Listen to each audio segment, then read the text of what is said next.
Number 10. The Joker. The Joker. How the heck does the Joker hold back? He normally doesn't really. There are plenty of occasions where the Joker lets loose and does whatever he wants, taking lives indiscriminately, but that just makes it all the more incredibly villainous when instead, he restrains his insane sadistic impulses in order to carry out a completely bonkers plan. There are plenty of instances where instead of straight up taking someone's life, the Joker will toy with them, or leave them on their last legs, or completely break down their character, usually for the purpose of manipulating the individual themselves, their close family members, or more often than not, to torment the Batman himself directly. When he completely messed up Barbara Gordon for the purpose of trying to break Commissioner Gordon, or in Death of the Family when he made the entire Bat family believe that he had sliced off their faces when he actually hadn't. Even the whole thing with Jason Todd. He didn't just take down the Robin, he left him on the brink of the afterlife and rigged an explosion just so Batman could almost save him. Yeah, I mean, so far so good, Adam. Hard to say if this is restraint or if it's just his version of comedic timing, but we're off to a good start. Number 9. Mr. Mxyzptlk. Mr. Mxyzptlk here is probably the best example of someone who is technically a villain and who has no choice but to hold back. If you want to see just how powerful this fifth dimensional imp actually is, all you have to do is read the Emperor Joker story, where his powers are granted to someone who totally shouldn't have them, the Joker. Using this power, Joker eventually causes the end of everything. But Mr. Mxyzptlk? He mainly just uses his abilities to be a pain in the butt and prove that he is smarter than Superman, his favorite superhero. I mean, there's a large case to be made that Mr. Mxyzptlk isn't even a villain at all. The point here is that this imp has the power to completely destroy everything we hold dear, but he knows that, and he has to keep his power in check to make sure that that doesn't happen. He's a villain, but that doesn't mean he isn't responsible. A great choice. What Adam doesn't mention is that Mr. Mxyzptlk is so overpowered that he actually has given himself a weakness to make things more interesting. That being that he will return to his own dimension if you can trick him into saying his name backwards. Kiltipsixum. Number 8. Impossible Man. First appearing in Fantastic Four number 11 all the way back in 1962, Impossible Man is an alien from the planet Papa. The planet Papa is an extremely dangerous place, so its inhabitants evolved to be able to transform into anything their imagination could create. The Fantastic Four first came into contact with the Impossible Man when he went to Earth for a vacation and decided to annoy Marvel's first family. Like Mxyzptlk, he's less concerned with causing harm than he is with having fun at the expense of the heroes, which is good because his transforming abilities have let him go up against several heavy hitters in the Marvel Universe, once knocking the Thing through a wall by transforming his arm into Thor's hammer, and another time getting punched in the face by the Hulk without getting hurt. In one of the most extreme instances of his power, he transformed his entire planet into a duplicate of Earth and tricked Galactus into eating it, causing the Planet Eater to develop a terminal case of indigestion. With power levels like that, it is a good thing he doesn't really go in for planet conquering, because he would be a tough villain to deal with.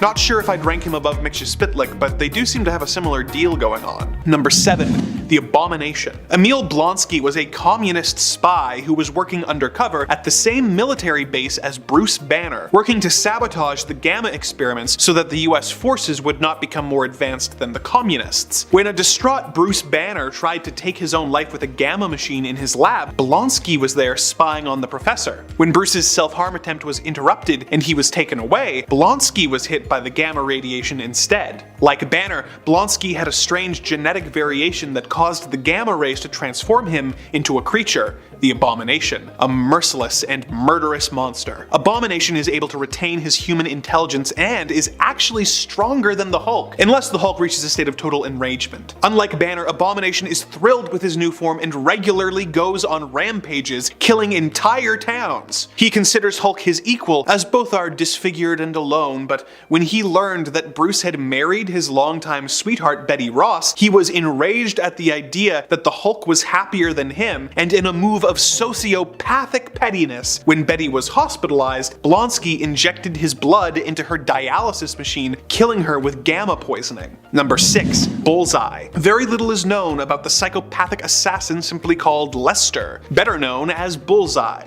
He has told contradictory stories about his childhood, with the only consistency being that he killed his father before using his incredible throwing skills to become a Major League Baseball player. However, he became bored of playing no-hitter games and instead became an operative of the United States NSA, before eventually becoming a freelance assassin. In Bullseye's hands, anything is a weapon, as he is able to throw both weapons and simple everyday objects with lethal and pinpoint accuracy. Despite the fact that he kills for money, he gets great satisfaction remuneration from his work and would still be a ruthless killer even if he were doing it for free. He's the evil poster boy for the phrase, "Do something you love, and you'll never work a day in your life." He has come into conflict with Daredevil several times over the years and never holds back from taking all he can from the Man Without Fear, having fridged two of Matt's love interests over the years, Elektra and Karen Page, and having tried to go after others in a deranged desire to get a complete set. Even once he was paralyzed by Daredevil, he continued to try and ruin Matt's life, spending all his time locked in an iron lung, plotting and sending out minions to try and destroy Daredevil. Number 5. Sabertooth. Victor Creed was born in the late 1800s in Canada when his mutation manifested. Like Wolverine, he has a powerful healing factor, an animalistic rage, claws, and heightened senses. His father kept him locked up in the cellar after he accidentally ended his brother's life over a slice of pie. Victor eventually escaped, going on a brutal rampage across Canada before eventually becoming a full-time supervillain, working as an assassin, joining the Brotherhood of Evil Mutants, the Hellfire Club, and becoming leader of the Hand for a time. And that's just to name a few of the teams he's been a member of over his long life. Whereas Wolverine puts a great deal of effort into not giving into his animal instinct, Sabertooth revels in it, taking great joy out of acting on every cruel and murderous thought that crosses his mind. He has joined a few hero teams over the years when it has served his interests, and he sometimes does seem to genuinely care for people, but all that is overshadowed by his desire to cause as much pain and suffering as he can. Number 4. Victor Zsasz. One of Batman's most twisted and disturbing enemies, Victor Zsasz was a wealthy man whose parents died in a car accident. This sent him into a depression and he gambled away his family's fortune. He went to jump off a bridge but was stopped by a homeless man who tried to rob him with a knife. Zsasz killed the homeless man and liked it so much that he decided to spend the rest of his life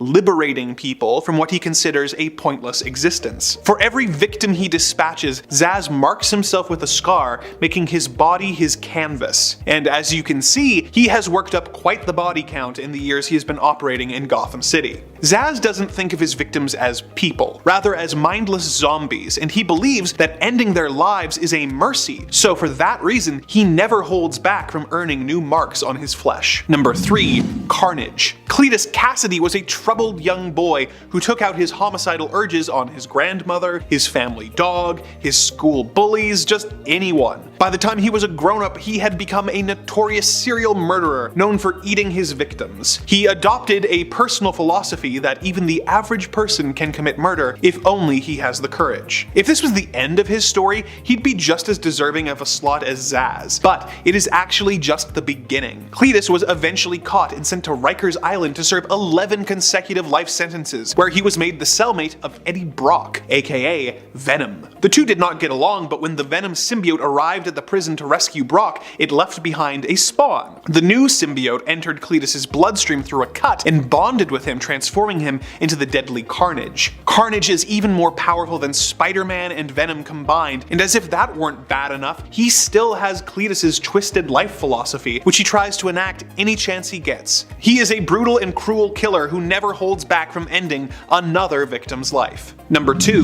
Darkseid. A lot of you were wondering where Darkseid was on our villains who hold back list, saying we had forgotten him. On the contrary, we just think that Darkseid is one of the most brutal and merciless characters in comics and that he deserved to be saved for a list of villains who don't bother with mercy or holding back at all. After the old gods died in a battle against evil, the planets New Genesis and Apocalypse were born. The latter fell under the control of an evil and tyrannical new god called Darkseid. New Genesis housed the source of all life, the life equation, and Darkseid became obsessed with finding its opposite force, the anti-life equation. He discovered that the anti-life equation was on the planet Earth and began a campaign to conquer the planet, bringing him into constant conflict with the members of the Justice League, particularly Superman. He is all but immortal, invulnerable, and super strong, and as if that weren't bad enough, he is an incredible tactician with a keen scientific mind who has telepathic powers and the ability to shoot omega beams from his eyes, which he can use to either destroy or teleport his victims, such as when he sent Batman back to cavemen times at the end of Final Crisis, essentially turning the Dark Knight into a temporal bomb.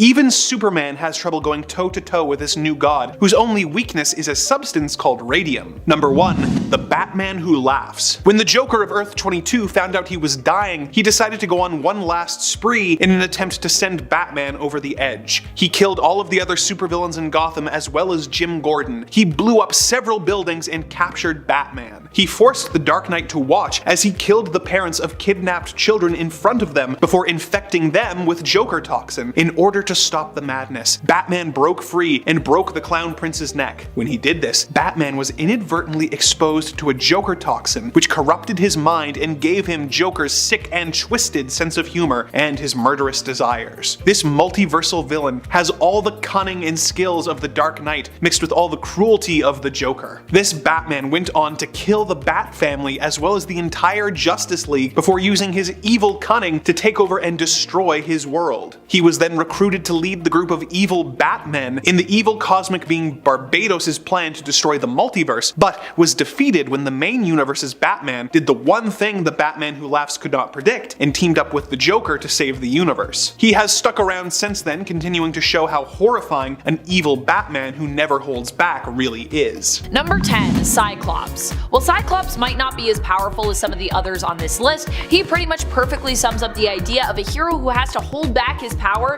in order to fight. I mean, that's literally what his costume is for, really. Well, other than that sweet X-Men suit. That is just so we know what team he's fighting alongside. But when it comes to his visor, that is straight up being used to better control and restrain his powers, so that he isn't just optic blasting everyone he looks at or comes up against into next week. Additionally, Cyclops doesn't just use his visor, but also uses his gloves to do this. In his gloves are little buttons that Cyclops can basically push to control the visor, allowing him to open it more or less and change the angle at which it will emit his optic blasts. This is also why Cyclops is known as a master of trigonometry. He needs this knowledge so that he can best utilize his optic blasts, knowing exactly how and when to fire them, and with how much intensity in order to achieve whatever the fight calls for. So whether it's a giant full frontal blast or something a little bit more subtle, Cyclops is always prepared for each and every occasion, as long as he has his trig knowledge intact and his visor and his gloves with him. Since the character first debuted, his powers and their immense strength are something that have also been shown as bothering and plaguing this character, with him even believing that Jean could actually never love him because of his uncontrollable optic blasts. How could she ever love me? I have to wear rose quartz glasses all the time. It's not that big of a deal, psych. Just chill. And friends, before we move on to our next spot on this list, if you love what we do here at Top 10 Nerd, why not show us you love us by clicking that like button? Number 9. Starfire. Starfire is a character who is immensely powerful, and honestly, we don't talk about her enough on this channel. It's been a minute since we talked about Corey, but let's get into it. The Teen Titans in general are an immensely powerful team, and now that they're no longer teens and are fully grown adults, being known simply as the Titans, they're even more powerful than they once were. Being in control of superpowers as an adult superhero is really, I think, all about knowing when to hold back. Over time, characters have a tendency to only get more powerful and more experienced with age, and Starfire is no exception. In the comics, even pre-Flashpoint Starfire in a fight against Blackfire acknowledges that she is indeed her sister's equal in terms of her power and prowess, saying that the only reason that she has not beaten her sister is because they have never fought as equals, despite being equal to one another. And her sister responds by saying that due to Starfire's caring nature, Corey often holds back, which is basically her weakness. At least, that's how Blackfire sees it. While Blackfire might see this as a weakness, I'm sure Starfire would actually see it as a strength, as it is also what makes her a hero. Sometimes in order to be a hero, you have to know when to restrain yourself, you know what I mean? Number 8. Gentle. Gentle is such a great mutant hero, one we honestly do not talk enough about. His power is so great that it's believed using it could actually result in him losing his life. As a result, Gentle was given vibranium tattoos, which allow him to better contain and control his powers. His powers grant him augmented strength. Despite his mutant name, Gentle can actually become insanely muscular, increasing in size and mass, and we don't actually know the limits of his powers yet, which is why they're also so dangerous. Using them is also really hard on Nesno's body, which could result in his death. Gentle is a hero who, while also a citizen of Krakoa now, is also known for his Wakandan heritage, being actually part Wakandan and part Russian based on his parents' heritage. Initially, it was believed that using his power also caused him great pain and actually resulted in seizures, but we later learned that this was actually more psychological. The vibranium tattoos were therefore helpful for him in regards to using his powers, but were also helpful in the way that they seemed to help lessen his pain. Gentle was also recently a candidate for the X-Men, and one of the mutants you could vote to have elected to the team. He didn't get chosen, but I honestly hope he does get to join the main team in the future, as he's a really neat and unique hero and character. Number 7. Thor. Thor is literally the god of thunder. He can bring down lightning, he can smash stuff with his hammer, and he is an amazing warrior with centuries of combat experience. In fact, he was so powerful and arrogant that his father, Odin, sent him to Earth in order to temper his power with humility. For those only familiar with movie Thor, in the comics, Odin sent Thor to Earth with no memories of his life as a god, and made him believe that he was a doctor with a bum leg named Donald Blake. As detailed in the character's first appearance in Journey into Mystery number 83, he spent a decade on Earth learning the value of hard work and perseverance as he dealt with his injured leg and set up his own medical practice. After this decade had passed, Odin implanted a message in Thor's subconscious telling him to go to Norway, where he found his hammer and regained his godly identity. I don't know if this is full-on holding his power back, but the fact that he went through all of that to learn humility and what it meant to be worthy of his powers shows that Thor is very aware of his powers and the proper way to use them. Number 6. Quake. Daisy Johnson is the daughter of the villain Mr. Hyde and a woman with the Inhuman gene. This resulted in her developing the ability to manipulate vibrations.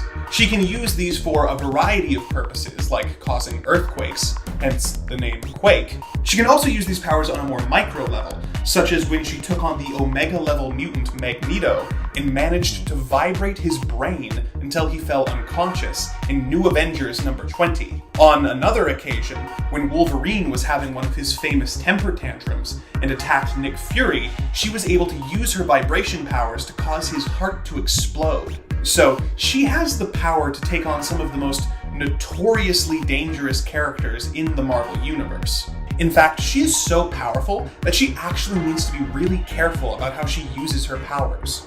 Obviously, earthquakes can cause a huge amount of collateral damage, so she needs to be careful of that. But the best example of these powers left unchecked is from the Agents of S.H.I.E.L.D. television show, where Glenn Talbot gets Quake's powers in an alternate timeline and uses them to destroy the planet. So yeah, she needs to be careful. Number 5. Gambit. Remy LeBeau is a powerful and popular member of the X-Men with the ability to tap into an item's potential kinetic energy, making it a dangerous and explosive weapon. He most often uses smaller items like a deck of playing cards, which he will then throw at his enemies. The only real limit on these powers is that he needs to make direct skin contact with whatever item he's charging, hence the cool fingerless gloves. Oh, and also the amount of time it takes him to charge the object, with larger objects taking longer. He also has the ability to hypnotically charm people, making them more likely to do what he wants. Before he was a member of the X-Men, he was a master thief, but found that he was having trouble controlling his powers, causing him to seek out the help of Mr. Sinister, who gave Gambit a surgery, removing part of his brain in order to dampen his powers and make them more manageable. So, while there may be other heroes on this list who are more powerful, none of them took such extreme measures to hold themselves back for the safety of others. Number 4. Northstar. Oh, Andrew, you talk about Alpha Flight on almost every list. Why don't you talk about more popular teams? Well, I'll tell you, it's because they're awesome. And because I spent a lot of money collecting every appearance of Alpha Flight over the pandemic, including the issue in Volume 2 that features the first appearance of Big Hero 6, which was a real pain in the butt to find. And talking about them in a work video makes that a tax write-off. Plus, it's my list, and you're literally in my home right now, so I'm gonna talk about who I want to talk about. Jean-Paul Beaulier is the fastest mutant in the Marvel Universe, since Quicksilver isn't a mutant anymore. Northstar is capable of reaching incredible speeds when running or flying. He has a twin sister named Aurora, who is also fast and able to fly, but though she has a greater endurance than her brother, he is the faster of the two. In X Factor Volume 4, Number 7, Northstar and fellow speedster Tommy Shepard are comparing top speeds, and JP reveals that his top speed is 189,299 miles per second, which makes him faster than the speed of light. But he has a very good reason for not reaching his full speed. As he explains to Tommy, that would destroy everything in my path. I could garrote the world in half with one lap if I wished it. It would destroy me physically, not emotionally. I can't breathe at that point because I've created a vacuum and my organs are getting crushed, my bones pulverized into dust. So yeah, Northstar is holding back for good reason. Number 3, Captain Atom. Captain Atom was originally a Charlton Comics character, the same way that Shazam used to be. DC Comics eventually purchased Charlton's collection of heroes, and as a result, he was introduced into the DC universe. In the DC retelling of his origin, Nathaniel Atom was a man sentenced to death for treason. He was offered the opportunity to instead sign up for an experiment designed to test the structural integrity of an alien metal. To test this, they placed Atom in a metal egg and then blasted it with a nuclear explosion. He was vaporized, but much like the Watchmen character he inspired, Dr. Manhattan, he was reconstituted with the metal now covering his skin. Captain Atom can tap into the quantum field and convert the energy into powerful blasts. He can also generate and manipulate matter, such as when he transformed Green Arrow's arrows into butterflies. Captain Atom has to be very careful with his powers, as he is essentially a walking nuke. When he uses his upper power levels, he will start to leak radiation, and if his metal skin is ruptured, he risks detonating like an atomic bomb and destroying whatever city he's in. Number 2, Scarlet Witch. So, Scarlet Witch is one of the most crazy powerful people in the Marvel Universe. One time, she was able to rewrite reality so that mutants were the dominant species on the planet and humans the minority. When Magneto ticked her off, she decided to rewrite reality again, taking away something like 99% of the world's mutant powers by simply saying, no more mutants. She could do that again anytime she wants. I really don't think I need to say anything else on the subject. Number 1, SpiderMan. When I was checking out the previous 2 videos that Amanda did on this subject, which you should of course check out because they're great and also not filmed in an apartment, but I was shocked to learn that Spider-Man didn't make the cut on either installment. So even though he may not be holding back as much as some of the others on this list, I decided to give him the top spot here. Spider-Man is a powerful hero, being able to climb walls, swing from webs, and use his spider sense to avoid danger. But what we're talking about here is his super strength. He can lift several tons at once, as he infamously did in Amazing Spider-Man number 33, when Dr. Octopus trapped him under loads of heavy machinery. But when you have that level of strength, and also have a rule against killing, you have to make sure you pull your punches to avoid taking someone's head off. This was discovered by Doc Ock when he took over Spider-Man's body and became the superior Spider-Man. In one of his first adventures as the new Spidey, Ock fought the Scorpion, and when he punched the Scorpion in the jaw flew clean off. As Doc put it, never knew this body held so much power. All these years, Parker must have been holding back. That really must have made him rethink every time Spider-Man punched him and how that could have turned out. Number 10, the Windigo. The Windigo is a figure from indigenous folklore who was first adapted to Marvel Comics in Incredible Hulk number 162. The curse of the Wendigo is something that happens when a person engages in cannibalism in the Canadian wilderness. The curse causes the person to transform into a vicious creature who has an insatiable hunger for human flesh. In its first comic appearance, the Wendigo was a man named Paul Cartier who went on a hunting trip with his friends Georges Baptiste and Henri Clouzot. When they were attacked by wolves, the trio were forced to hide in a cave where Henri died. After 4 days trapped in the cave with no supplies, George wakes up and finds Paul eating his friend's remains, inadvertently giving himself the Windigo curse. The Windigo is a mindless creature who never stops being hungry, no matter how many people he eats. So, as a result, he will go all out with all of his attacks and will do anything in its power to get its next meal. There have been several different Windigo over the years, and they have been difficult foes to defeat for the Hulk, Wolverine, the X-Men, and Alpha Flight due to their strength, their savagery, and their powerful healing factors. Number 9. Doomsday. In the ancient Kryptonian days, a scientist wanted to create the ultimate life form. He accomplished this by sending a baby onto the planet's surface and waiting for either the elements or the creatures on the planet to, well, let's say, help the baby buy the farm. He would then take whatever remains were left and clone the baby to create a stronger cloned baby, effectively forcing evolution to create the most brutal and effective creature possible. After decades of this bizarre process, Doomsday was born. Doomsday is nearly impossible to defeat, being essentially invulnerable and super strong. And if you do manage to hurt him, he has a powerful healing factor that will almost immediately undo the damage. If you manage to kill him, he not only comes back to life, but will be evolved to resist damage from whatever hurt him before. He is an unstoppable force that only gets better at fighting you each time. Like the Wendigo, he is an almost completely mindless creature with no goal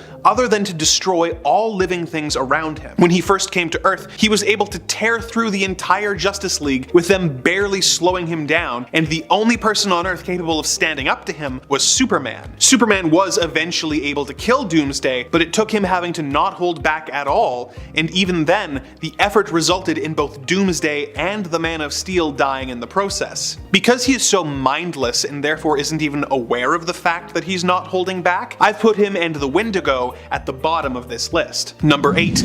Kingpin. After being bullied for his weight as a young child by school bullies, Wilson Fisk decided to become the best at whatever he put his mind to, becoming a bodybuilder and training in various martial arts to become a fearsome and effective fighter. Besides this, he also realized the importance of intelligence, but being from a poor family, had to teach himself using books he would borrow or steal from the library. He was an expert at organizing his fellow criminals, and by the age of 15 was the head of the gang and was known as the Kingpin of crime. His criminal empire grew as he worked his way up the ranks of organized crime in New York, eventually being in control of the entire criminal operation as well as several legitimate businesses. In order to maintain his control, he is willing to cause the deaths of countless men, women, and children, once even unleashing a helicopter attack and using a crazed super soldier known as Nuke to attack the people of Hell's Kitchen just to try and draw out Daredevil. The closest thing Fisk has shown to mercy in a long time was when he agreed to take care of a man's daughter before killing him. The daughter grew up to be Echo, who later shot Fisk in the head, so there's karma at work for you, I guess. Number 7. Captain Marvel. Carol Danvers is the half-human, half-Kree warrior who joined the Air Force before joining NASA. She discovered her powers and became a superhero, operating under various different aliases such as Miss Marvel, Binary, and Warbird, before eventually taking up the mantle of her dead love, Captain Marvel. She is an extremely powerful hero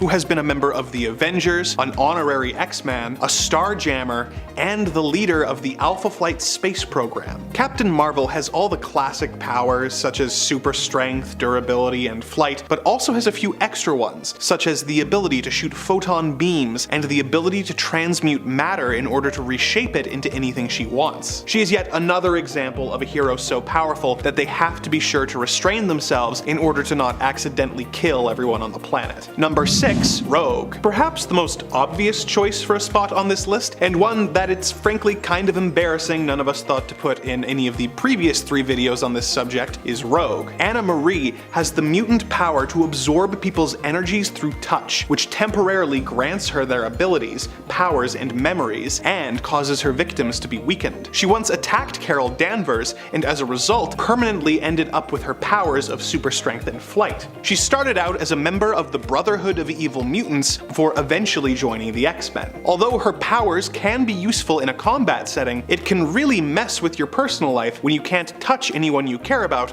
without hurting them. So, most of the time, Rogue holds back her powers by wearing gloves for the safety of those around her. Number 5. Storm. Aurora Monroe is descended from a long line of African priestesses who all have white hair and the potential to use magic. Her mother was a princess who married an American photojournalist and moved with him to Manhattan, where Storm was born. They moved to Cairo when she was 6 months old, but when she was 5, her parents were killed, leaving her an orphan. She lived as a thief for a while before eventually making her way to Kenya, where her weather-controlling powers made her be worshipped as a goddess. She is connected to Earth's weather patterns, and as a result, her emotions can result in unstable weather. If she gets mad, she could start a tornado, for example. Therefore, she has to be careful to keep her powers in check, lest she accidentally cause a natural disaster. Following the death of Wolverine, Storm had Beast take her into space so she could safely vent her emotions, and she still ended up igniting Earth's atmosphere, causing an aurora borealis effect across the entire planet. Number 4. Ghost Rider. Johnny Blaze is a motorcycle stuntman who, in an effort to save his surrogate father, Crash Simpson, from dying of cancer, made a deal with the demon Mephisto. Mephisto promised to cure Crash's cancer in exchange for Johnny's service. Unfortunately, Crash perished in a stunt gone wrong almost immediately afterwards, and Johnny became Ghost Rider, becoming bound to the spirit of vengeance, Zarathos. When transformed into the Rider, he has super strength, is essentially immune to damage, and can manipulate hellfire. Perhaps most iconic is his penance stare, which causes its victims to experience every bit of pain that they have ever inflicted on other people, resulting in guilt, pain, and trauma. Ghost Rider is extremely powerful, but Zarathos tends to want to go really all out on his quest for vengeance, and Johnny often has to hold him back to prevent him from going too far. Number 3. Iceman. Bobby Drake is a mutant whose powers were first revealed when he was attacked by a group of school bullies and he was forced to freeze their leader into a block of ice. An angry mob showed up at his home planning to execute Bobby, but he was saved by Cyclops and Professor X, and he was invited to join the X-Men. His powers include the ability to become organic ice. He can also generate ice, snow, and cold temperature using the moisture in the air. This is actually more powerful than you might initially think, allowing Bobby to freeze the Earth in Astonishing X-Men Volume 3, number 64. He is an Omega-level mutant who holds back from using the full extent of his powers as he fears that he could be dangerous. Professor X once said that Iceman has the potential to destroy the planet if he's not careful, and for a time, Bobby was known to wear a special power belt which helped him keep his powers under control. Number 2. The Human Torch. When Johnny Storm was exposed to cosmic rays while on a space exploration mission with his sister Sue, Reed Richards, and Ben Grimm, he was transformed into the Human Torch, and the group became Marvel's first family, the Fantastic Four. As the Human Torch, Johnny is capable of controlling ambient heat and transforming into a fiery plasma. He can sculpt and throw flames with his pyrokinesis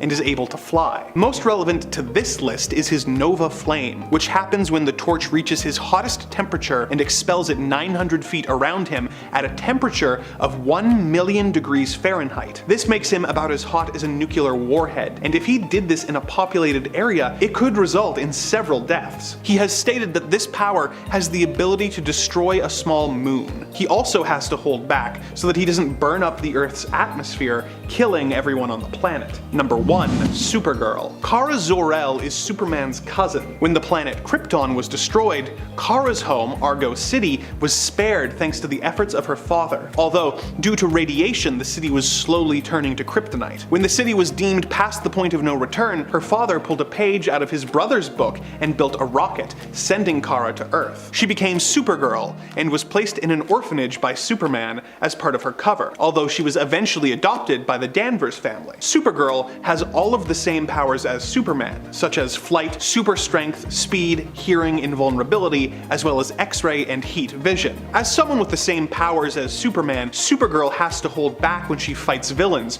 or even just interacts with people in general, in order to make sure that she doesn't reduce anyone she comes into contact with into a fine red mist. She is slightly less powerful than her cousin, but there was a period where she became a member of the Red Lantern Corps, giving her both the powers of a Kryptonian and a lantern to try and have to control. Number 10. The Spectre. This spirit of vengeance in the DC universe first appeared in More Fun Comics number 52. He was originally a demon named Aztar who was helping Lucifer to try and take control of heaven. He eventually had a change of heart and surrendered to the Archangel Michael. As a means of atonement, his memory and consciousness were wiped and he was transformed into the Spectre. He is a divinely powered being capable of almost anything he can imagine. He can travel between dimensions and can shoot energy blasts, is immortal and capable of flight, intangibility, possession, telepathy, and telekinesis, just to name a few of his powers. In order to temper this power, he must be bonded to a human host, with his most often host being Jim Corrigan. Spectre has no limit to his power,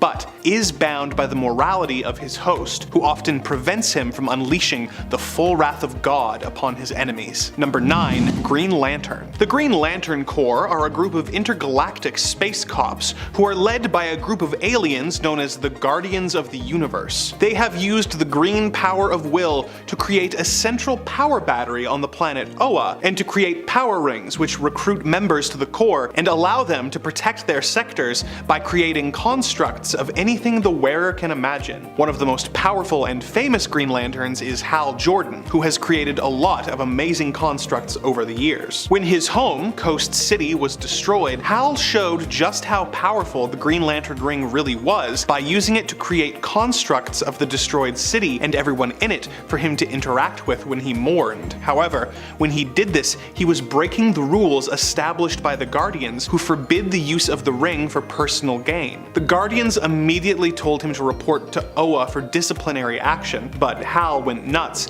and went to war with the Green Lanterns. However, it is still a good example of how the power ring is potentially unlimited, but using its full power in an undesignated way can result in the ring being taken away by the Guardians, which I think makes this point apply to all of the various members of the Green Lantern Corps. Number 8. Hyperion. Marcus Milton was sent to Earth 13,034 as a baby from a dying world of Eternals, where he was raised by a human father who taught him the morals of society. When he grew up, he became the superhero known as Hyperion and joined the super team Squadron Supreme. When his universe and another were colliding, Hyperion tried to prevent his universe's destruction, but failed and was left floating in nothingness until AIM scientists on Earth 616 pulled him into their reality and took him prisoner. He was eventually freed by the Avengers, who he then joined. Hyperion is a ripoff of Superman, whose powers come from the sun. As such, he has a very similar power set, being nearly invulnerable, having super strength, speed, stamina, and the ability to fly and shoot atomic energy from his eyes. Like Superman, he has to be extremely cautious due to his amazing strength, as he could easily destroy the planet if he lets loose too much. Unlike Superman, he has cut loose in a violent way before, such as when he plucked Atlantis from the sea and threw it to the ground, thus destroying it. But he felt bad later, so it's okay. Number 7. The Flash. The Flash might seem like a weird pick for this list, especially as up to this point we've mostly been focusing on characters who have something physical or mental that forces them to hold back their power set. But with the Flash, it's actually all about how powerful he is. He is, I would say, too powerful, which is the issue, especially in regards to his ability to time travel. While Barry Allen as the Flash has traveled back in time and changed things, only to learn afterwards of how this was kind of an awful mistake, upturning the entire universe as a result of the change he'd made to basically save his mother, Wally West has seemingly learned from his predecessor's mistakes. For that reason, Wally actually prefers not to get involved when it comes to time travel. He knows that to do so could possibly break the universe, and so has a tendency to be more reserved and much more careful when it comes to racing through the time stream. And even when his friend Hunter Zolomon had begged Wally to use his power to help reverse his paralysis by traveling back in time to prevent it, Wally actually refused. This is what prompted Hunter to become the villain known as Zoom, believing that Wally simply wouldn't help him because he'd just not known enough tragedy in his life, as Hunter had. Zoom believed that in order to make Wally as the Flash a better hero, he would actually have to make him suffer. Number 6. Hellstrom. Hellstrom is actually someone who is similar to another character on this list in regards to his heritage, although the other character I'm comparing him to here is actually not from Marvel, but stay tuned for more on that. Because this point is all about Damon Hellstrom, or Hellstorm, depending on his persona and his mood. Hellstrom is said to be the son of Satan, although it is unknown up to this point if his father is really the true devil or just one of the many demons posing as the devil in the Marvel Universe, including Damon's father, as well as Azazel, who is Nightcrawler's father, and Mephisto, who isn't really known for being a father, but did once have a son named Blackheart. That is a thing that happened, and Blackheart did try to usurp him, so, you know.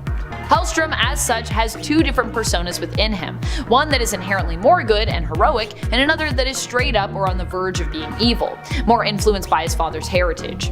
Sometimes these two personas are kind of given different names as well, Hellstrom or Hellstorm, depending on which persona he is leaning more towards at the time. Sometimes Hellstrom is actually only spelled with one L, and other times he's used these names to sort of like protect his identity, although they are both super similar, so I don't really fully understand how that's supposed to fool anyone. Hellstrom has often struggled with unleashing the full force of his power, and sometimes, in fact I would say often, regrets its ties to hell and the darkness that lies within him. Number 5. Shazam. Shazam, or Captain Marvel as some still refer to him today, is one of the most powerful heroes DC has, and in fact some would argue that when it comes to his fights and contests with Superman, it is he, not Superman, who is often the one who would need to hold back.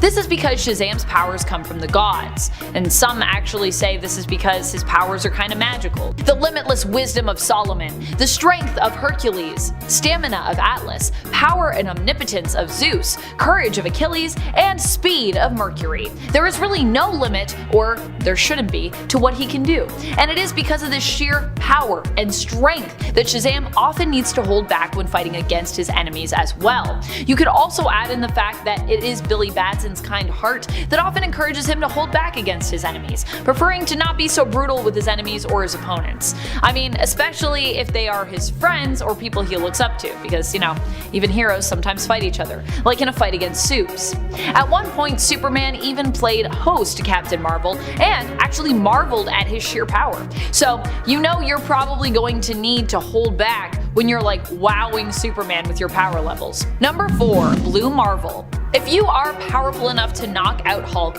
and live to tell the tale, even if he possibly is maybe a less stronger version of the Hulk from the Ultimate Universe, then you probably need to rein in your powers almost all the time. Blue Marvel's powers come from him being a scientist and being forever changed by an experiment gone wrong. Adam Brashear was the project lead on an experimental attempt to manipulate and utilize antimatter. When the negative reactor exploded, it transformed Adam into, in essence, what he was trying to create. He became an antimatter reactor, harnessing antimatter, which basically powered his amazing newfound abilities. Number 3. Superman. I mean, Superman is one of the strongest superheroes DC has to offer. He packs a mean punch, and I mean a mean punch. He often holds back, and not just in regards to strength and holding back actual force, but also in terms of his morality. Superman has a very strong moral code. He won't even hit someone in the back if their back is turned to him. That's how passionate he is about fighting fair. He doesn't hit his opponents when they're down, and he doesn't kill, even though he could very easily permanently defeat his opponents by just straight up ending them. This just isn't Superman's style, and honestly, it's what most people love and respect about Superman. To use his power to annihilate his opponents would actually kind of be sinking to their level. In fact, in realities where he has chosen not to hold back, like Injustice, where he brutally murders the Joker in response to him destroying Metropolis, killing his BFF Jimmy Olsen, and manipulating Superman into killing Lois, Clark becomes a straight up villain and a brutal dictator, which is why he chooses to hold back more often than not in the comics, because he is aware of how power can easily corrupt people. I mean, to be honest, a lot of his villains are people who allow themselves to become corrupted by great power, whether or not they're aware of that. Number 2. Hulk. To say that the Hulk is the strongest there is really not an overstatement. Not only the strongest, but also just one of the most indestructible heroes out there. After all, Hulk is also now immortal, and kinda has been the whole time. And as a result of this, is a character that you do not want to face in a fight. The good news is that Hulk typically doesn't want to kill people, and so he generally does hold back in fights, unless he's going up against someone, that's just about as indestructible as he is. Like, he might not hold back as much when he's fighting someone like the Thing. There are a few reasons that this happens when it comes to Hulk holding back. One, Hulk has actually exhibited he himself has morals. Not all Hulk personas are like this. I mean, look at his alternate version, Maestro, from the future. This version of the Hulk is more devoid of morals and is therefore willing to use all of his strength and power to devastating degrees. The other reason Hulk is often holding back actually has to do with the other persona that's in there with him at the time, Bruce Banner. It's been alluded to before that Bruce can act at times like the Hulk's conscience, but then again, it's also been suggested that Hulk actually might be Bruce's conscience, so kinda depends on the story you're reading as to who is the more heroic between those two personas. Number 1. Raven. Raven is another character that basically sums up the idea of a person who has to hold back and really has no choice in that matter. I mean, we've seen what happens when Raven fully lets go, and it's deadly. Raven in general has to hold back her power in regards to letting herself be fueled by emotion, which is why she generally remains extremely detached. Which also makes her a great counterbalance to someone like Starfire on the Teen Titans team. While Starfire's issue when it comes to holding back is that she has too much emotion, too much empathy for those around her, Raven often prefers to stay closed off from those emotions, knowing that with them could come great power, but at the risk of easily losing control. This is a huge issue for Raven considering her heritage. Raven is related to the demon Trigon, who is immensely powerful and is a version of Satan in essence in the DC universe. While Trigon is her father, he is also her arch nemesis, which means she has to be careful when it comes to possibly opening herself up to his influence at all, as it can and has in the past turned Raven into an extremely dangerous and powerful supervillain. Number 10. Dr. Fate. So here's the thing with Dr. Fate. Typically the character is not just one character, but two inhabiting one body. This is what the Helm of Fate actually represents, the connection of Dr. Fate to Nabu, the Lord of Order, which is where Kent Nelson originally got his powers and his knowledge from. Of course, Kent Nelson also has power separate from his appearance as Dr. Fate. He is after all a supremely skilled and knowledgeable magic user in his own right, thanks to years of training. However, with Dr. Fate really in essence being kinda two people combined, the Lord of Order Nabu and Nabu's host, in this case we're talking about Kent Nelson, these two do not always agree on how best to deal with an enemy or potentially catastrophic events. Case and point in Justice League Dark when Nabu takes control of Kent's body against his will, only for him to later be freed of Nabu's influence and refuse to basically use the power of the helm, instead choosing to keep Nabu trapped within it, because Kent knows, well, if I try to work with Nabu, I'm probably gonna get possessed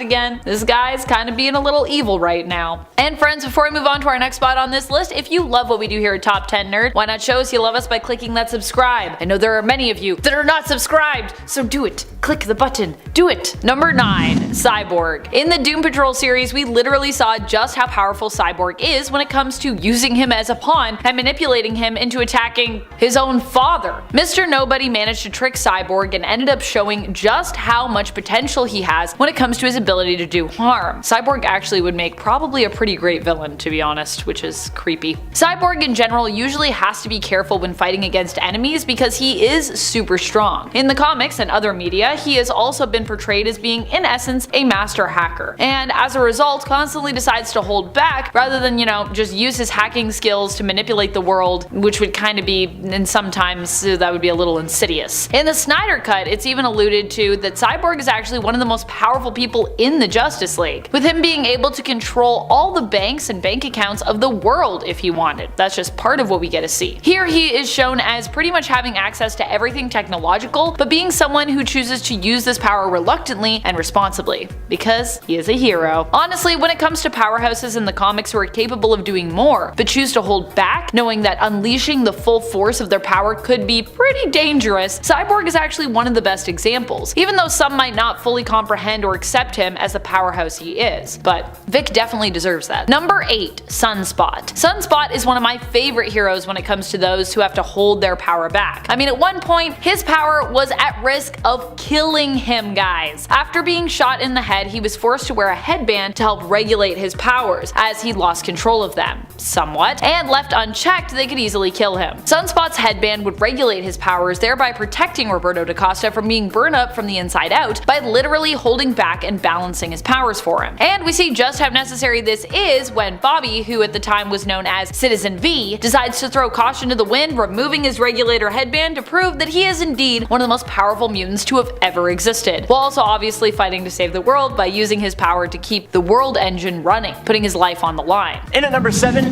Ghostmaker. In the same vein as Red Hood, Minoka Khan, or Ghostmaker, is another Batman adjacent hero with absolutely zero issue with using his katanas, or pretty much anything he can find, to usher criminals into the underworld. The difference here is that Ghostmaker is practically on the same level of proficiency as Batman himself. Bruce Wayne and Khan have trained under many of the same mentors and at the same time, being rivals since they were in their teens. Where Batman sees crime fighting as a duty that he needs to perform, Ghostmaker sees it as an art, and this difference has caused them to go head to head on multiple occasions and eventually led them to vowing to just stay the heck out of each other's way. As Ghostmaker sees this as an art, he never holds back because he's constantly trying to one-up both himself and everyone else, and I mean honestly, he's really freaking good at it. He has even gone into Gotham to clean up the messes that Batman couldn't handle, which is a controversial statement to make, but we can talk about that in the comments down below. Also, Ghostmaker is kind of hilarious. If you want to know what I mean, go read the comics where he is put in charge of Batman Incorporated. He's ruthless. And at number 6 is Hawkeye. Hawkeye makes this list for a very good reason. He fights alongside the Avengers, the world's mightiest heroes, and as Jeremy Renner made note of in Avengers Age of Ultron, he is a guy with a bow and an arrow. Hawkeye needs to constantly perform at the peak of his game and keep himself in peak physical condition just to keep up with his allies. And all the heroes want him on their side because they know he does actually deliver on that. But that's alongside the fact that he is constantly dealing with angry exes. Also, Hawkeye was originally and occasionally an assassin. Not holding back is part of his job description, which is why he was tasked by Bruce Banner with completely assassinating the guy while he was the Hulk by flinging an arrow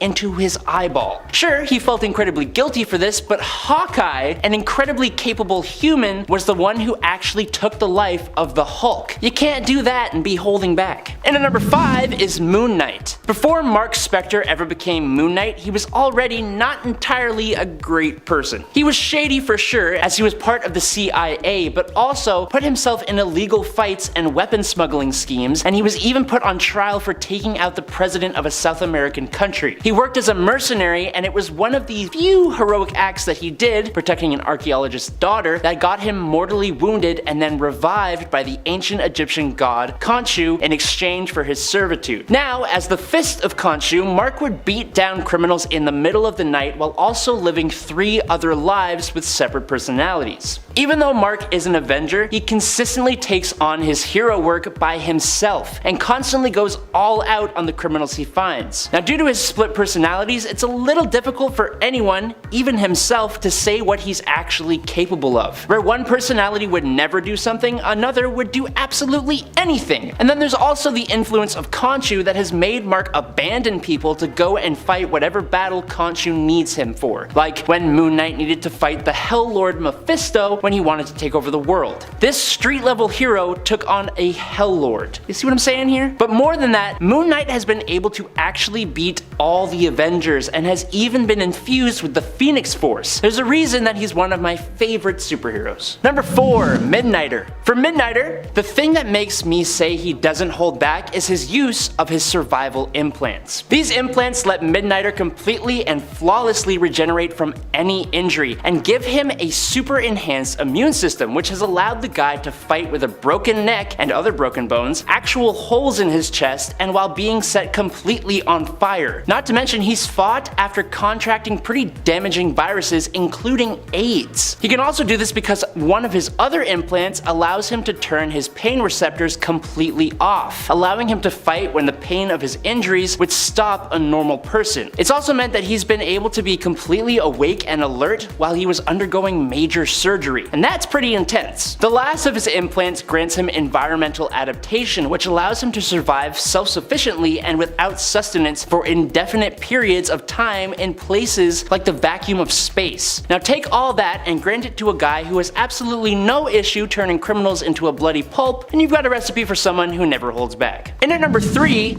is Superior Spider-Man. Now while it is totally true that Spider-Man himself is known to hold back his power and pull his punches, because you know, greater power, yada yada, great responsibility, that thing, this was not the case when his body was taken over by one of his greatest villains, Dr. Octopus. When Doc took over the body of Peter Parker, he unsurprisingly was not only unaware of the amount of strength Peter actually had, but he was also unsurprisingly morally ambiguous with his use of that power. What do I mean by that? Well, the Superior Spider-Man is pretty well remembered for a little thing that happened when he fought against Scorpion and completely punched the villain's jaw clean off of his face, ending his life instantly. There was also the time he went up against Jester and Screwball, two unpowered villains who commit crimes just for the thrill of it. For these two villains, Spider-Ock, or Spock here, used his fist to turn them into unconscious bloody messes. Spock also led an army of henchmen against Kingpin's base of operations and completely leveled it to the ground, completely destroyed the robot body of the Spider Slayer and then mocks him, and he also completely knocked out Wolverine in just 2 hits for touching him.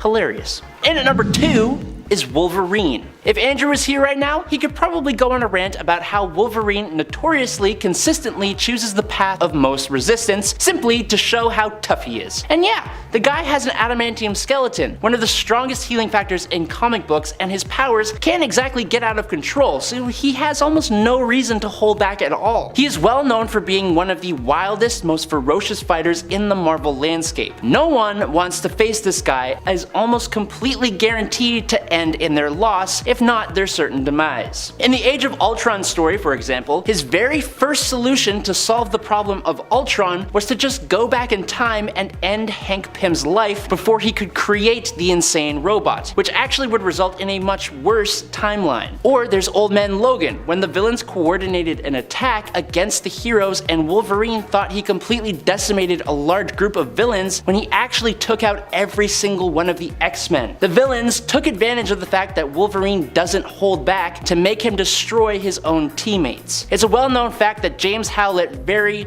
rarely holds back. And in at number 1 is the Punisher. I don't even really need to explain this one. Punisher is like the black sheep among all the heroes and even the anti-heroes. He very much toes the line of being a complete villain. Sure, his targets are almost always criminals and villains, but sometimes they haven't been at all. Frank Castle took the life of Captain America as an example. He's famously the Marvel Universe, and he did that while having the same handicap that Hawkeye possesses, the fact that he's just a guy with an absolutely insane arsenal that he is not even slightly afraid to use. And if he ain't using his weapons, then he will use whatever else he has, including his own fists. There was even a time that Frank Castle in the 616 continuity used a steamroller to completely crush and flatten Wolverine in an incredibly overly aggressive comic. What am I saying? Almost every comic with Frank Castle in it is overly aggressive. During Civil War, Frank instantly ended the lives of 2 villains who were on his side as soon as he saw them. He doesn't hold back ever. And at number 10 is Red Hood. Now look, technically, things have changed for Red Hood recently, as he has finally agreed to take a less lethal approach to crime fighting, which is why he is at the top of this list. But even though he doesn't bring people to the end of the line anymore, he still leaves them on the brink of the afterlife, and it's debatable whether that is actually necessary all of the time. But outside of his recent developments, Red Hood is an incredibly lethal hero, with almost no qualms about taking the lives of the criminals he faces, and that will be a running theme for pretty much all the heroes on this list. Jason Todd began his time as the replacement Robin, but he had nothing new to offer other than being a bit rebellious, so you guys, the fans, got him savagely taken down by the Joker.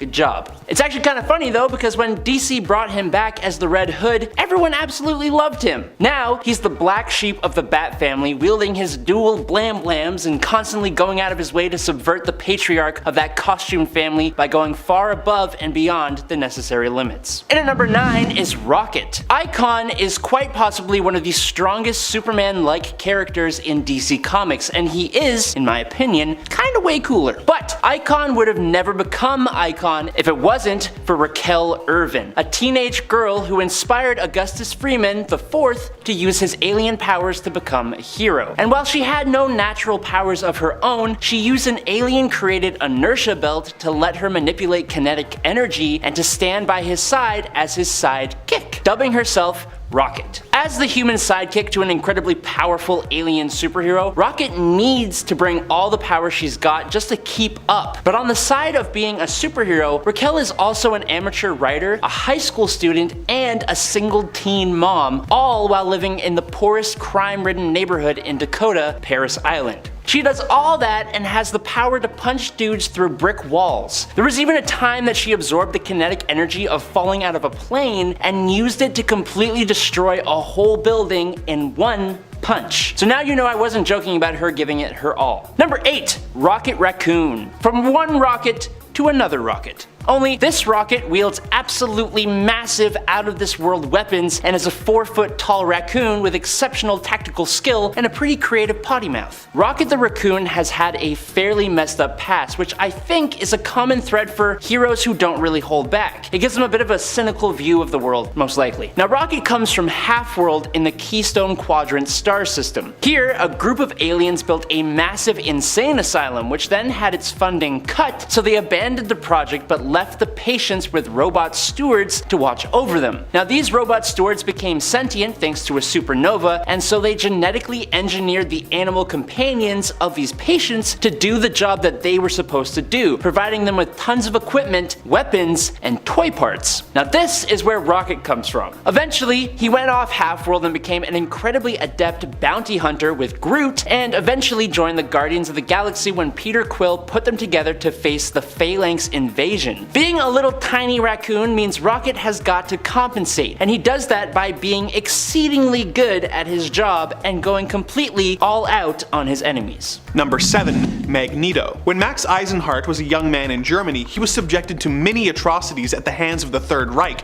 who sent him to Auschwitz for no reason other than being Jewish. He eventually escaped and became known as Erich Lenscher. He discovered that he had the ability to control the powers of magnetism, and after the war, used them to track down former German soldiers. He developed the belief that mutants and humanity could not coexist and became Magneto, a mutant dedicated to mutant superiority and the leader of the Brotherhood of Evil Mutants. He is what is known as an Omega-level mutant, being capable of amazing feats such as defeating the Avengers by himself, taking control of the Earth's satellites to hold it hostage, and causing a massive EMP that shut down all technology on Earth. But because his goal is to make the world a better place for mutants, he can't use his full powers, which could destroy the entire planet. In the Ultimate Universe, Magneto reversed Earth's magnetic poles and caused a massive tidal wave that destroyed most of the heroes of the Ultimate Marvel Universe, as well as countless civilians. Let's hope his regular 616 counterpart doesn't feel the need to go down this route anytime soon. Number 6. Brainiac. Brainiac is a complicated villain whose goals change depending on which version of the character you're looking at. Originally, he was an alien whose goal was to kidnap cities so that he could repopulate his home planet, but this was eventually retconned so that he was trying to collect as much knowledge as possible so that he could become the smartest being in the universe. Part of how he achieves this is to go from planet to planet in his skull-shaped ship so that he can steal a city, which he then puts in a bottle for further study before sabotaging that planet's sun so that the planet will be destroyed, making him the sole owner of the information. What I find relevant for this list is that destroying the planet is the easy part for him. What tends to take the most time is getting the city bottled and shrunk. He achieves this with an army of robots and a special shrinking beam, but it does take time, usually enough that Superman is able to stop him. So Brainiac could destroy the planet without getting particularly close and wipe out all of its population, but as he needs a sample to study, he is forced to go through more complicated and elaborate means to accomplish his ultimate goal. Number 5. Orphan Maker. When a mutant named Peter was taken from an orphanage run by Mr. Sinister by a mutant named Nanny, he was fitted with a battle suit that made him impervious to most types of damage. Him and Nanny go about a twisted scheme of saving mutants by taking them from their non-mutant parents, who Peter then takes out, earning himself the nickname Orphan Maker. The battle suit makes him an incredibly powerful foe, but also acts as a power dampener for his as of yet unrevealed powers. However, Nanny has stated that his power is world-ending, and if unleashed would leave no survivors on the planet. So whatever he's holding back, it must be pretty powerful. I honestly couldn't find much info on his potential powers, but if you know something I don't, please let us know in the comments below. Number 4. Lucifer. Lucifer is of course a fallen angel who rules Hell. He ruled Hell for over 10 billion years, growing tired of the various stereotypes that mortals had come up with about him, claiming that he stirred evil in their hearts and bought and traded souls, all of which were untrue as he simply punished the souls who ended up in his realm. He eventually chose to leave, banishing all the souls and handing the keys over to Sandman and going to Earth to open a bar. He is still evil, I mean he is the devil, and he has an incredible amount of power, being immortal and nigh omnipotent, and being able to manipulate reality at will. Something interesting about him though is that he chooses to always keep his word and never lie. This isn't some weird rule that he is forced to follow, he just has a specific code of honor that he chooses to stick to. So even though there have been times where he's been tricked by characters like John Constantine and could just not honor any agreements and kill him, Lucifer chooses to keep his promises. Number 3. Galactus. Galactus is an incredibly powerful cosmic being who travels the galaxy, consuming energy-rich planets in order to sustain himself. For thousands of years he did this himself, consuming every planet he came across until eventually he came to the planet Zenla, where he met Norrin Radd. Radd spoke with Galactus and pointed out that traveling the universe searching for planets was using up a lot of the energy that he was getting out of eating the planets. Galactus admitted that this was a less than ideal situation and agreed to spare Norrin's planet if he would become his herald, finding planets on his behalf and then essentially ringing the dinner bell. Norrin became the Silver Surfer and served Galactus for many years. So, while Galactus is capable of using his own powers to find the planets, he holds back and lets his heralds do the task for him, as if he cannot find a planet to consume and runs out of energy, he risks death. Number 2. Ares. Ares is the god of war and frequently tangles with Wonder Woman, being the main villain in her first feature film. In current continuity, he's a lot more chill and actually works with Diana a lot of the time, but we're going off of the new Earth continuity for this one. Ares gains his power from conflict on Earth, often stoking the flames of aggression to get people or countries to go to war. The more intense the war, the more powerful he becomes. However, he is in the difficult position of having to keep people in conflict without letting the conflict reach too much of a boiling point. For example, if he helped start a third world war, that would be really good for him, but if that war escalated to the point where the planet wiped itself out, it would be really bad for him, as there wouldn't be enough conflict to sustain his power. This means that he has to hold back so that he can hit that sweet spot of conflict in the world. Number 1. The Beyonder. The Beyonder is an ancient being from a race known as the Beyonders who exist on a plane of existence beyond the limits of our known universe.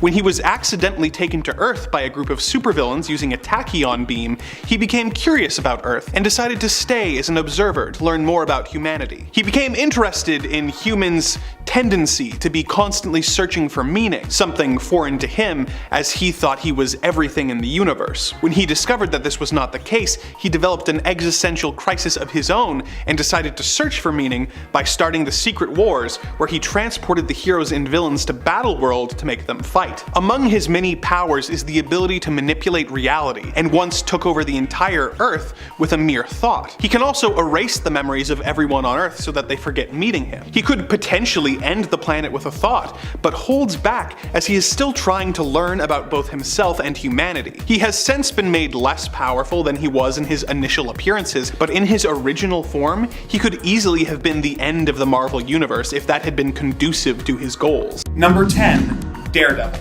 When Matt Murdock was a child, he was hit by a truck that that was carrying toxic radioactive isotopes. He got some gunk in his eyes, and as a result, he was blinded. But this being Marvel Comics, the radiation heightened his other senses to the point that he was given his trademark radar sense, which allows him to do sick flips and fight crime as Daredevil. Daredevil is quite a religious fellow who also believes in letting the legal system do its work as much as possible, so he has a pretty strict stance against killing people, believing that the criminals he fights should be taken to prison and left alive. This has put him at odds with other more lethal characters like the Punisher, who thinks that the only good criminal is a dead criminal. But despite the fact that he is often tempted, Daredevil holds back, using his ninja skills to brutalize and maim, but not to kill. This self-imposed rule has been broken a couple times, such as when he was possessed by a demon, when he was forced to shoot a helicopter pilot who was using a minigun to brutalize Hell's Kitchen, and when he attempted to shoot the Punisher, when Frank had tied him up and taped a gun to his hand. But once again, these are pretty extreme situations where he didn't really have any other options. Number 9, Professor X. Charles Xavier is the leader of the X-Men and the founder of a school for gifted youngsters where he trains young mutants to control their powers so that they don't accidentally destroy buildings on the regular.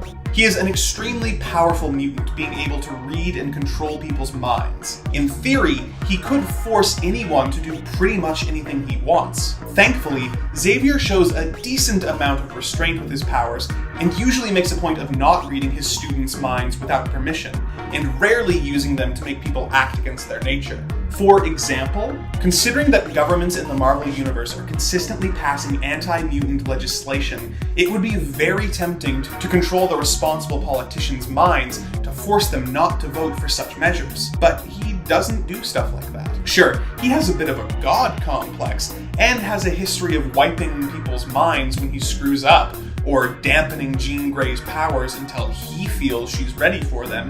But overall, he shows a lot of restraint. Outside the comics, in the X-Men 2 movie, we even see that while using Cerebro, Professor X could kill every mutant or human in existence simply by concentrating. So, yeah, he's holding back. Number 8, Batman. Batman is similar to Daredevil in the regard that he is one of the most gifted martial artists in the world and has extensive knowledge on how to handle any situation. Like Daredevil, he also has a strict moral code that prevents him from killing any of the criminals he faces, despite the fact that he certainly could with ease. For example, in Book 1 of The Dark Knight Returns, Batman is fighting against a group of thugs, and in his inner monologue, we can see him playing out strategies, saying, "There are 7 working defenses from this position. 3 of them disarm with minimal contact. 3 of them kill, and the other hurts." He, of course, chooses the option that hurts. But it is a good example of how, as a master strategist, in any situation, he is aware of how he could kill, but chooses not to. This is due to him not wanting to go down the path of his villains, and having a desire to see criminals reform, often hiring criminals who are let out of prison to work at Wayne Enterprises. So, like Daredevil, he has a strict moral code, but he is better than Daredevil at sticking to it, earning him the higher slot. Number 7, Molecule Man. Owen Reese was an ordinary lab technician who was repairing an atomic device and was caught in an accident that granted him incredible powers. This was actually a part of a plan by the Beyonders to end the universe, but for simplicity's sake, we're just gonna stick with the basics. He was granted the ability to control matter and energy, but due to a lack of confidence, was unaware of the true extent of his power. He originally thought that he had to be using a metal wand to manipulate matter, and also was under the impression that he could only control inorganic matter, but both were actually untrue. He was actually so powerful that the Watcher captured him, believing that he was too dangerous and could potentially destroy the universe. He eventually came back to Earth by reconstructing his body, and for a time was one of the most powerful beings in the Marvel Universe once Dr. Doom helped him realize his true potential. He went toe-to-toe with the Beyonder and helped save the universe in Secret Wars 2. He became less outright villainous as the years went on, with him struggling to overcome madness and be a better person, but at the height of his villainy, it's a good thing that he was unconsciously holding himself back, as he was capable of ending universes with a thought if he wanted to. I wasn't very familiar with Molecule Man, but if all this is true, he feels a bit low on this list. Number 6, Loki. Loki is a god. As such, they have an Asgardian frost giant physiology, which makes them much more powerful than other beings. Loki's also incredibly adept with sorcery, being able to use it to do a whole wide array of different things and grant himself a whole whack of powers. He became the Sorcerer Supreme at one point. Whether it was by his own skill or a trick doesn't matter, he still did it. He's taken on the OG Avengers when they first formed and is just an incredibly powerful guy. But kind of like the Joker, Loki's a planner. His whole thing is tricking people and laying long convoluted plans to give pretty much everyone a bad time. Which means instead of just totally destroying people, which he could do, he toys with people, leads them on, pretends to be their friend, and adds just a whole bunch of not so necessary extra steps into his plans, all for his own entertainment. On a personal note, I recently read the X-Men Alpha Flight crossover from 1985, where Loki grants the humans and the mutants the power to make the world a utopia. He takes away this power and attacks them when the heroes refuse it, but it does prove that Loki could fix all of Earth's problems by himself if he wanted to. He just chooses not to. Number 5, Thanos. This one is pretty simple. Thanos on his own is incredibly powerful, able to be a threat for the Avengers any day of the week. But during his most famous story, where he assembles the Infinity Gems into the Infinity Gauntlet to grant himself the power to do essentially anything, his main goal was to destroy half the life in the universe to impress his girlfriend, Death. He could have done almost anything, and instead of really fully committing, he chose to only bring down half the universe. Half? No man, if you wanted to impress that girl, you gotta give 100%. Thanos did a half measure. What kind of villain does that? Lame. Moving on. So the reason Thanos didn't wipe out all life is because if he did, Death would have become redundant and have no purpose. But Adam is absolutely right. Thanos held back a lot by not killing every living being in the universe. Number 4,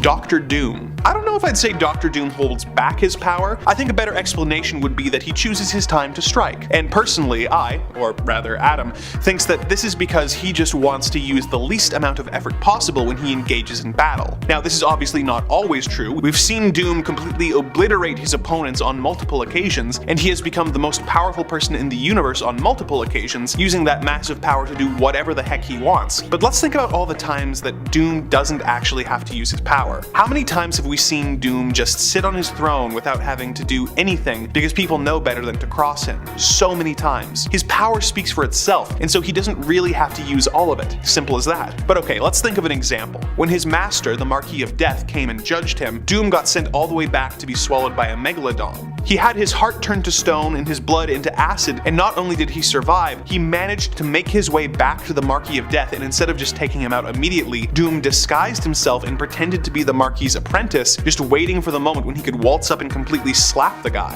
Which he did after the Fantastic Four had brought the Marquis down a few levels. I mean, I can't argue that. Plus, think of all the times he delegated with his Doom bots. Number 3, Apocalypse. Some of you may not know just how powerful Apocalypse is. His mutant abilities are immortality and control over his molecular structure, which is pretty powerful. But then he was given a power buff when he interacted with a celestial spaceship and gained celestial armor and 2 different techno-organic viruses that turned into a benefit for himself. Now he can essentially grant himself any power that he wants. Superhuman strength, teleportation, telekinesis, flight, telepathy. He can produce force fields, energy blasts, absorb energy, and even grant power boosts and totally new powers to others. And that is part of the key point here. Apocalypse is famous for his horsemen, who he grants massive power boosts to be his henchmen, but also to enact his true purpose. See, the name of the game with Apocalypse is survival of the fittest and the evolution of the mutant species. So, while he could completely obliterate the X-Men with his crazy level of power,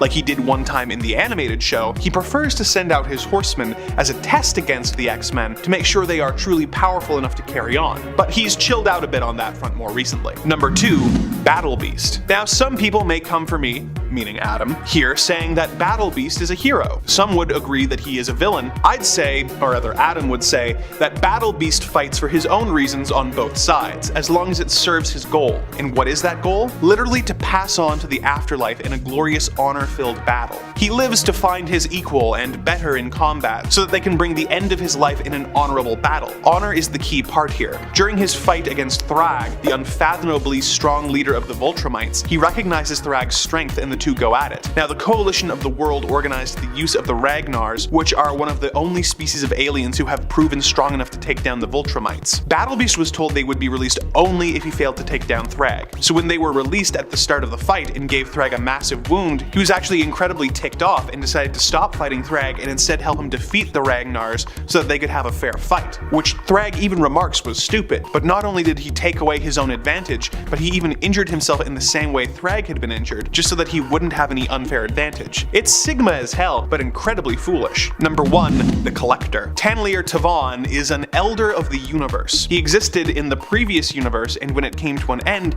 he was the only one of his race chosen by the cosmic entity Death to be given immortality and survive in the new cosmos. As an Elder of the Universe, he is almost completely unkillable unless all his molecules are completely eradicated. While he looks like an old man, he has a second form where he gains powerhouse super strength, invulnerability, and cosmic energy manipulation for defense, offensive, and matter manipulation uses. But despite all that power, he time and time again does not use the full force of his power to trap and collect at least one of everything in the universe, including sentient beings. A lot of the time, he doesn't even go off to do these things himself, which he totally could. Instead, he'd rather let others do it. And I mean, when you have literally all the time in the universe at your disposal because you can't be stopped, then yeah, why do anything yourself? No need for urgency. I guess when you consider that the Collector could obliterate most people and only chooses not to so that he can collect them, he's a pretty good choice for the top spot. Number 10.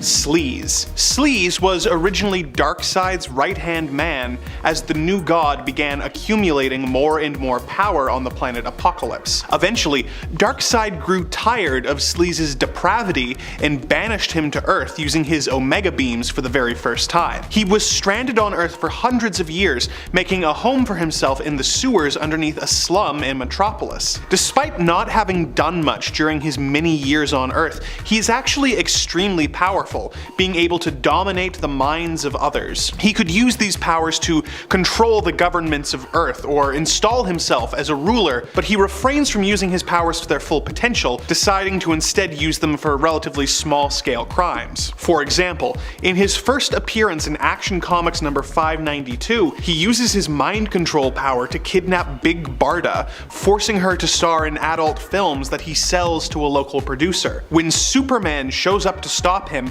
he manages to bring Superman under his control as well. What does he do with the opportunity most villains could only dream of? Having the Man of Steel himself as a mind-controlled servant? Does he rob banks? Does he make Superman knock down buildings? No.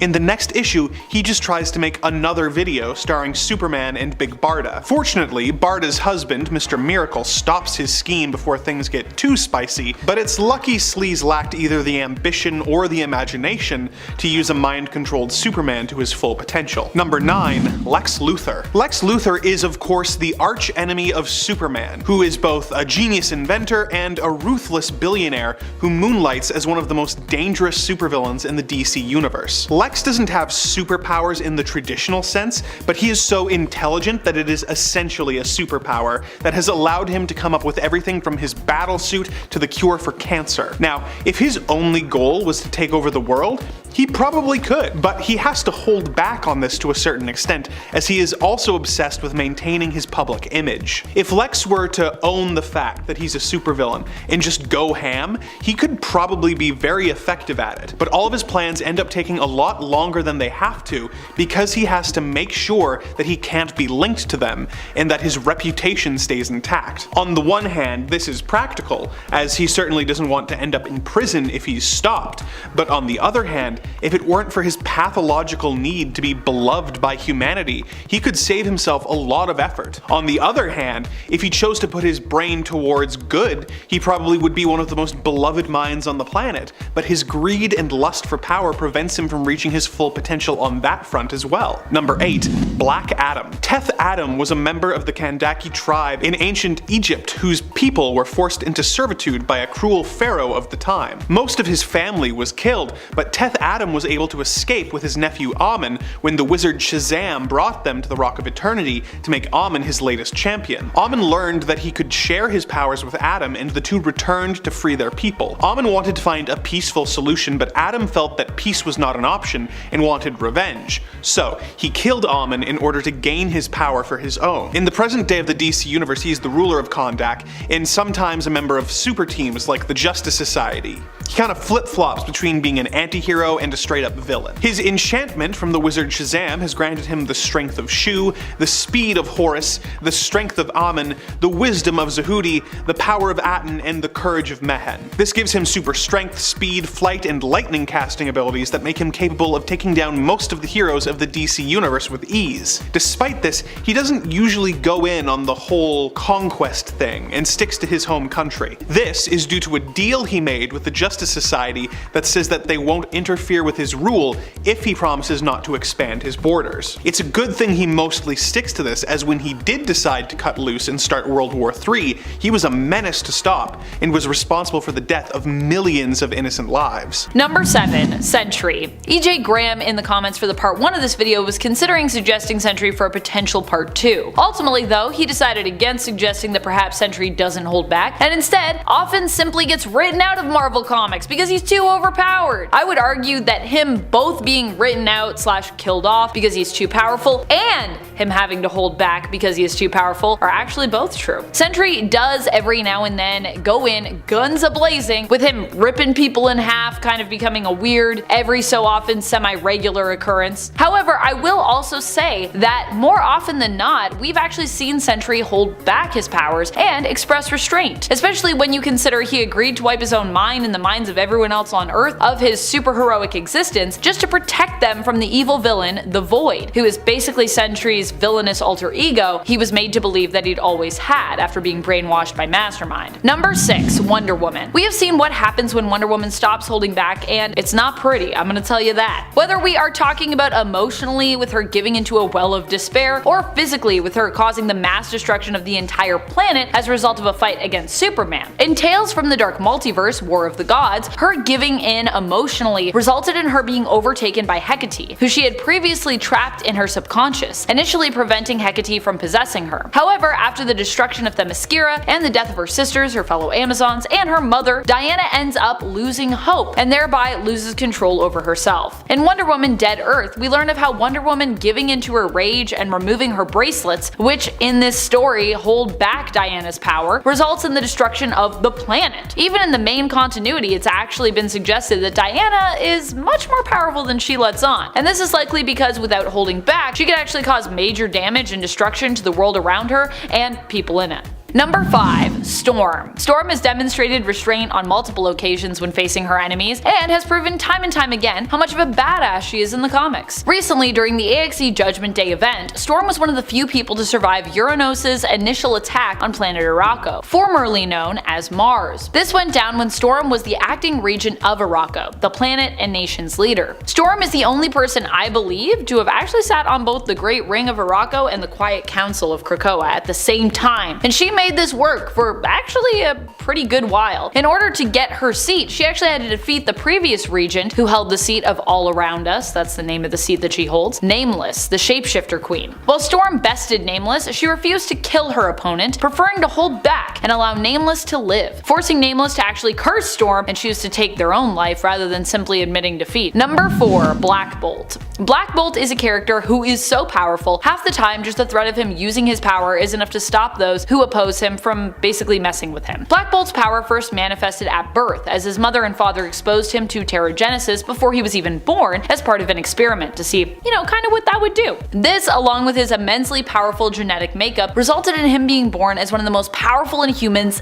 ever. Black Bolt would end up being kept in isolation for most of his childhood and early life as a result of the sheer power that he possessed. He literally couldn't even just run around and be a kid. No, too powerful. His powers are related to the speech center of his brain and his ability to harness electrons. Using both, he possesses an extremely powerful voice, with just a whisper often being enough to harm those who stand against him. As it stands, Black Bolt usually communicates telepathically, although not psionic himself, or more often with his own specific form of sign language. Number 3. Icon. Icon has been shown to be even more powerful than Superman on occasion, with Superman at one point remarking that being hit by Icon was the hardest that he'd ever been hit. The two have fought multiple times against one another in the comics, even way back when Clark had his long hair. Oh, I miss his long, luscious locks. At one point, they end up fighting in the 2006 Justice League of America series in issue 28, but here it's all a show. So there's no real victors since they are kind of just pretending to fight here. And we have to expect that Icon was holding back somewhat here. Sure, he wanted to make the fight appear convincing, but he didn't actually intend to